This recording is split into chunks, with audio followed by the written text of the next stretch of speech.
Alors, qu'est-ce qui m'a amené à faire évoluer le fonctionnement du club vers le professionnalisme en matière de water-polo?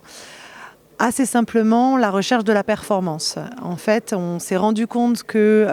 le fonctionnement amateur, même si on est plutôt semi-pro que vraiment club professionnel, a des limites en termes de fonctionnement, en termes de structuration, en termes de recherche de la performance. Et quand on vise vraiment une accession au niveau et qu'on vise une performance de très haut niveau pour préparer des athlètes en équipe de France et rayonner au national, il nous faut absolument un staff, une équipe, un encadrement, une structuration de club qui va permettre à tous ces athlètes et tous ces experts de travailler dans les meilleures conditions.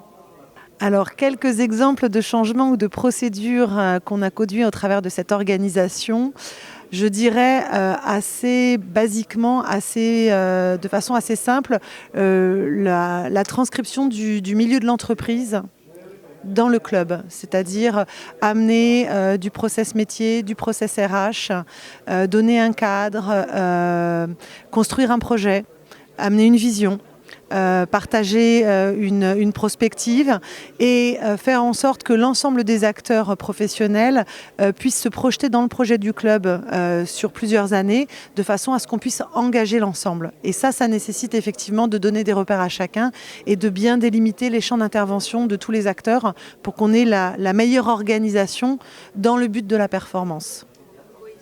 Exactement, une très bonne cohésion et une bonne synergie entre les différents acteurs sportifs, organisationnels, préparateurs, médicaux, voilà. Après toutes ces années, quel bilan on tire du club? Un bilan très positif en fait, puisqu'il y a 7-8 ans maintenant, quand j'ai repris le club, on était dernier, relégable, et qu'aujourd'hui, ça fait 2 saisons d'affilée qu'on est vice-champion de France.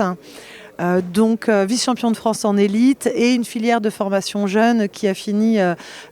championne et vice-championne en 19 et 15 ans. Donc on est très content effectivement de cette évolution et on voit que en amenant de la rigueur, du métier, un cadre et des valeurs et une identité, en gardant son identité, en travaillant sur son identité, on arrive à combiner l'ensemble et à amener tout le monde dans le projet commun et dans la haute performance.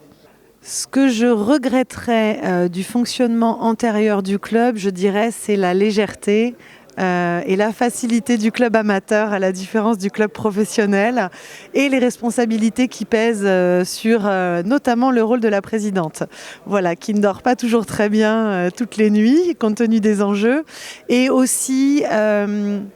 moins de saveur sur les résultats de l'équipe élite quand on gagne des matchs ou pas quand on gagne des matchs, mais quand on joue des rencontres parce que du coup le résultat est important et du coup j'ai beaucoup plus de mal à apprécier le jeu et la séquence. Après, je dirais que ce que j'aurais fait différemment, j'ai investi énormément d'énergie sur le sportif pour faire évoluer le club. Avec des moyens limités, donc on a dû faire un arbitrage entre la structuration et le sportif. À y refaire, j'analyserai peut-être les choses un peu différemment pour faire monter un petit peu plus ma structure administrative en même temps que ma structure sportive, parce que du coup ça fait beaucoup de charges qui arrivent aujourd'hui et qui est difficile à rattraper.